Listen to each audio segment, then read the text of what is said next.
wall. Just ignore that wall and get out of my sight. Come on, Officer Murray. I have a close friend in there, and he's in trouble. And you know what? You're not the heartless, unscrupulous type of cop.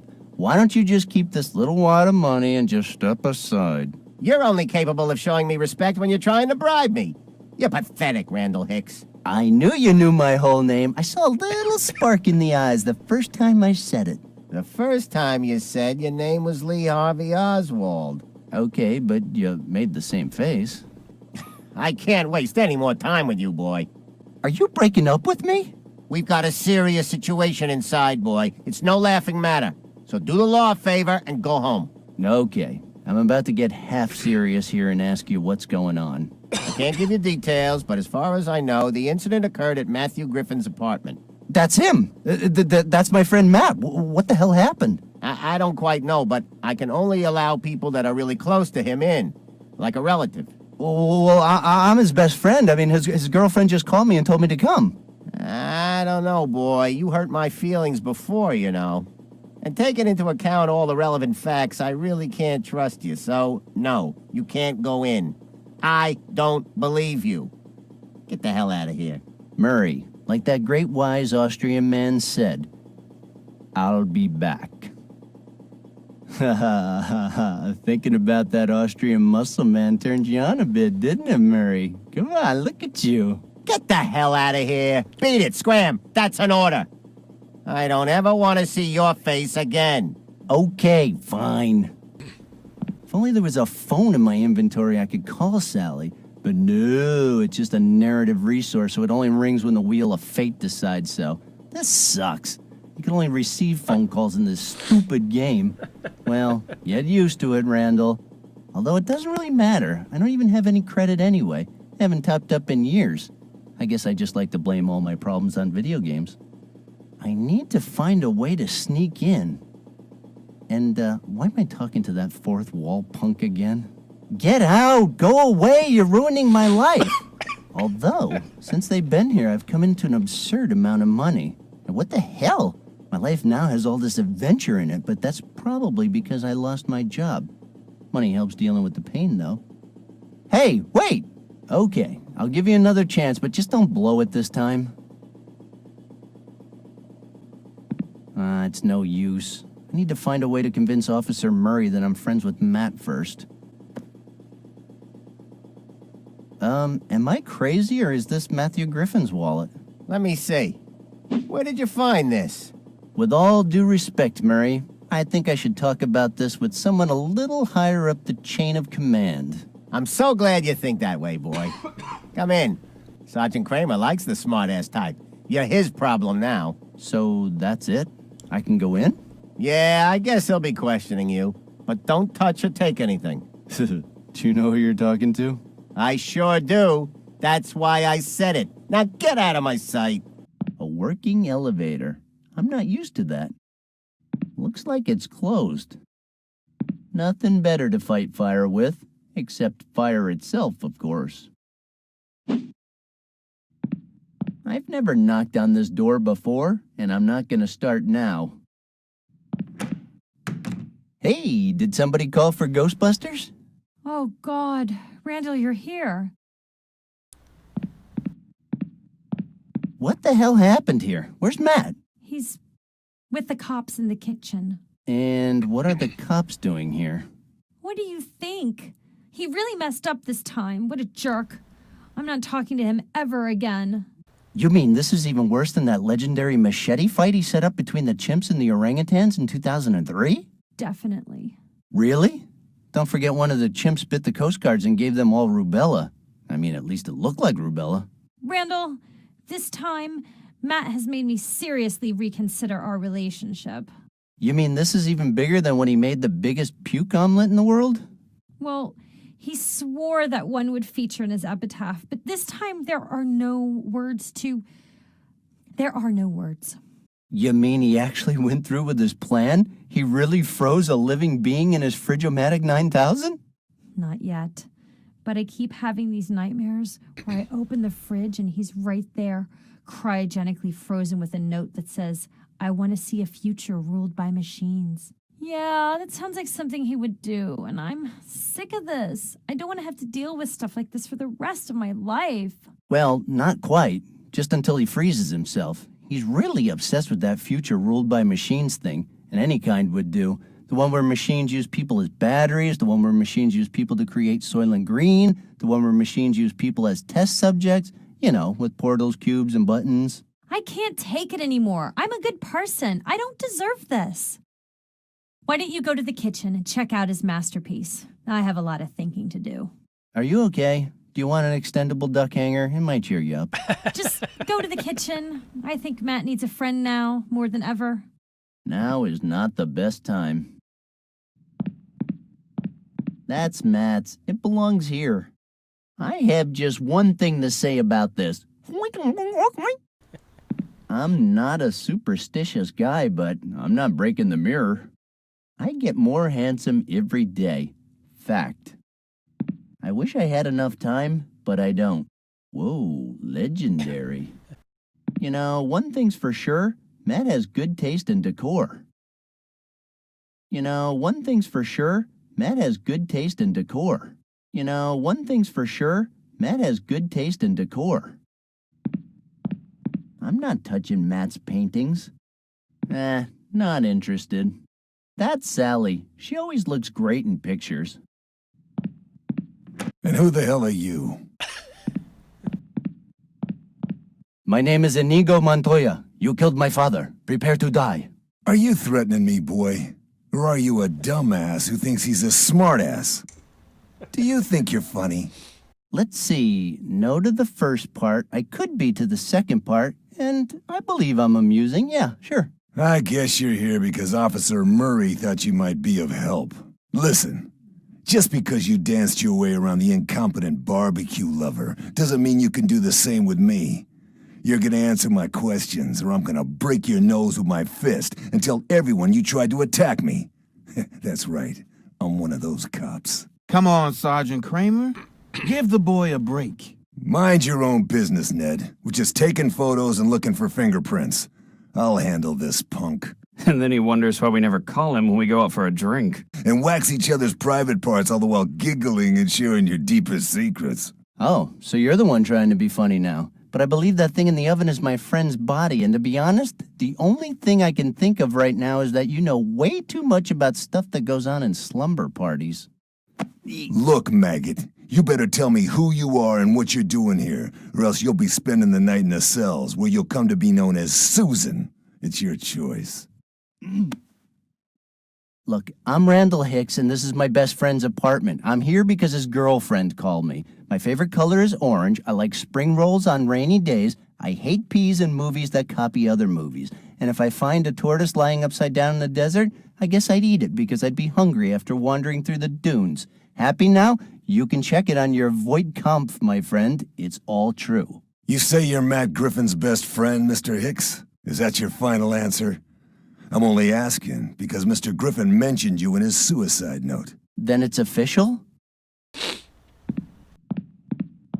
That corpse is Matt's? His girlfriend identified the body. Sally?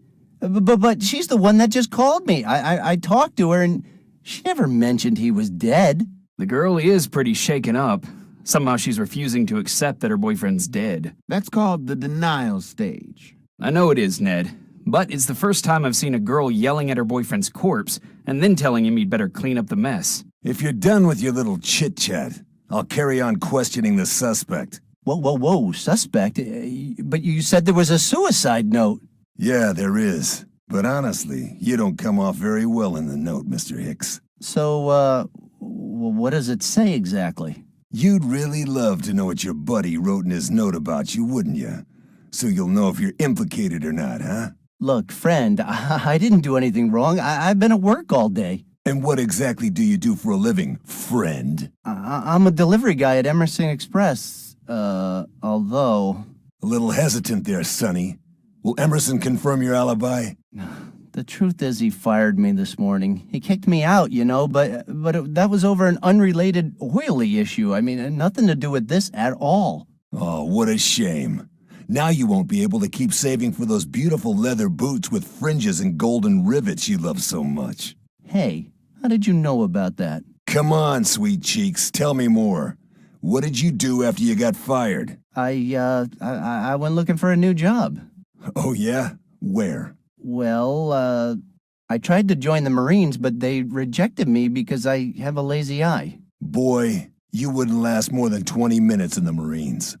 Well, FYI, I've completed the whole Marine Squad Revenge saga, and I've watched Full Metal Jacket 78 times. I am more than ready. You don't know diddly squat. You don't know what it is to take off a uniform dripping with blood. You don't know how it feels to stab your enemy in the chest with your bayonet. You don't know the smell of napalm and burning flesh. You're just a stupid kid with delusions of grandeur. You were in the Marines, Sergeant? Hey, I thought you knew how an interrogation works. Allow me to explain. You question the suspect, not the officer in charge. Capiche? The day I find myself talking to you about my military experience will be the day Armageddon's upon us. You know, I saw in a magazine today that the apocalypse will happen in about 2 years' time. God damn it, stop chattering away like an 8th grader. I don't give a damn about your opinions unless they have something to do with blood or fingerprints. And I don't give a damn about what you've read in Cosmo either. I hope you don't make me repeat that. Capiche? Understood, Sergeant. We already gave you our report. The blood is from the victim, and the only fingerprints here belong to Mr. Griffin and his girlfriend. Our work here is done. This is clearly a suicide, but if you want to keep tormenting the boy, Ted and I will just stay here minding our own business. Fine, but don't talk to me until tomorrow when you're back on duty. Capiche? That last capiche was pushing it. Yeah, definitely one too many. Anyway, let's continue our little chat, Susan. I always wanted to be a lifeguard, like in Baywatch, but the coast is just too far from here. Just the effort of picturing you saving other people's lives would cause my brain to melt and ooze out of my ears and nose. Saving lives? What the hell are you talking about? I said like in Baywatch. You know, running around all shirtless and in slow motion in the company of some gorgeous ladies. But man, I can't stand the thought of seaweed between my toes. Ugh. What is your major malfunction, numbnuts? I went around trying in all the sex shops I frequent, but no luck so far. Interesting. So, you're a suspect and a pervert. A pervert? Listen, officer, I don't know what you think they sell in sex shops, but I'll give you a tip. You want to spice up your marriage, buy your wife a Sceptermatic 9000. If you're single, get yourself a love doll. You look like you may need some of that stuff anyway. Ooh, look, the little kitty is showing her claws. Don't play with fire, numbnuts. You might end up getting burnt. Yes, sir. I'm sorry. That's more like it, kitty cat. That was nothing what I selected.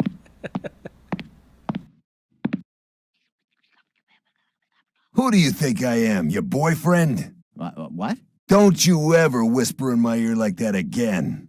Yes, sir. Don't let him push you around like that. People should show you some respect after what you did for that poor duck in the park. Ladies, please. Some of us police officers are still on duty and trying to get some work done around here. Do you mind telling me why the hell you had the dead guy's wallet? We're wallet buddies, you know. He has mine, I have his. Then why doesn't he have yours? He doesn't? Then he's been playing me for years. That is without a doubt the dumbest thing you've said all day. Well, you should have been with me earlier. He told me to keep it so he wouldn't spend too much money. Then why did Officer Murray just tell me there's no money in it? Because, I keep it in my apartment, you know, it's safer there. I'm like his personal bank. Oh, you must be very good friends then. I wouldn't trust my money to you, not even a dime. But I guess idiots do have some kind of understanding amongst themselves. Hey, you're kind of crossing the line there. If you get off on calling me Susan, that's one thing. I could even tolerate you speaking to me like I'm a retard. But my friend is still in the oven, so you should probably show some respect. At least wait till his body stops smoking. God. Ooh, I'm so sorry if I dishonored your girlfriend's memory, sweet Susan.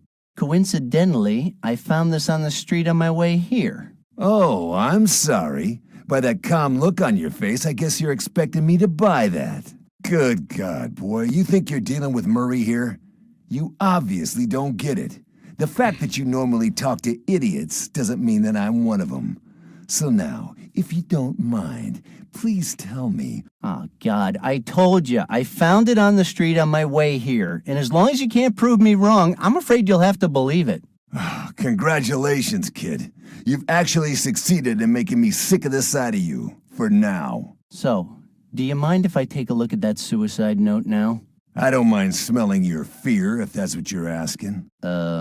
Relax, boy. Your name is in that note, so you have the right to read it. You could say it was this poor bastard's last will and testament, but I'll tell you something. When I read it, I couldn't help but think that Mr. Griffin's best friend stole his girlfriend from him. And that doesn't put you in a very good light, Mr. Hicks. I mean, I guess we're really not that close, you know? I mean, his real best friend is a boy from Nepal. I mean, they used to chat online. You should probably start talking to him first. In Nepal. ASAP. Don't think I'm done with you yet, Susan. The note's there on the fridge. You want to read it? Go ahead. But I'm watching you. Hey, what do you think you're doing? This is a crime scene. Don't touch anything. An old microwave. Hey, what do you think you're doing? This is a crime scene. Don't touch anything. You can see the alley from here. Hey, what do you think you're doing? This is a crime scene. Don't touch anything. That's Matt's mug. There's still some booze in it. Ooh, strong booze. Just a cupboard. Nothing weird about it. Hey, what do you think you're doing? This is a crime scene. Don't touch anything. To whoever reads this, I've stared death in the face many times. I'm fully aware that I have done some questionable things in my life.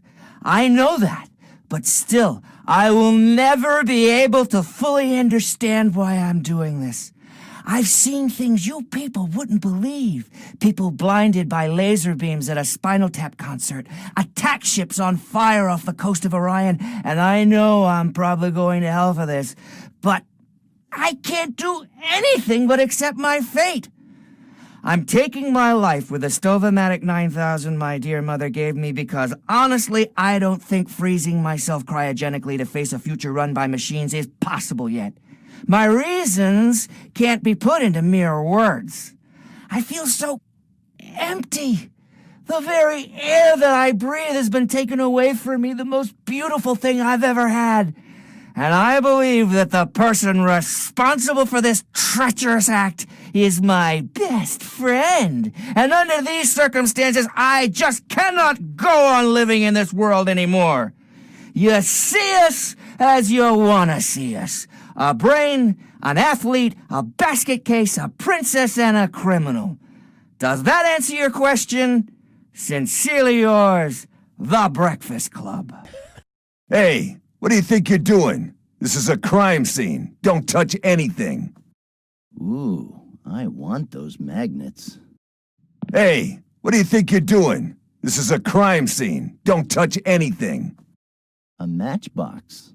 This could come in handy. Well, what do you make of the note? Could it be any clearer that it's your fault he killed himself? Sergeant Kramer, I'm pretty stressed out right now. Where was I when Matt saw attack ships on fire off the shoulder of Orion? We did everything together. I'm sorry, but I just don't feel like playing good cop, bad cop with you anymore. Hold it right there. I know your ilk. Face it. You're a neo-maxi zoom dweeby who thinks he can take what he wants when he wants it. You got no respect for the law, your friends, or the person playing this game. Plus, I don't like your face. There, I said it. I'm not finished with you yet, Hicks. This time, John Wayne does not walk off into the sunset, ha-ha, with Grace Kelly. That was Gary Cooper, you jerk. Don't push your luck, Susan. Have you ever danced with the devil in the pale moonlight? No, but one time in band camp, I stuck a flute in my... Okay, enough! Do you have a car? Why? So you can give me a ticket now and tow it away? I just don't like to see young ladies walking home after dark. Officer Murray will drive you home in a police car. Murray, get your flabby ass in here.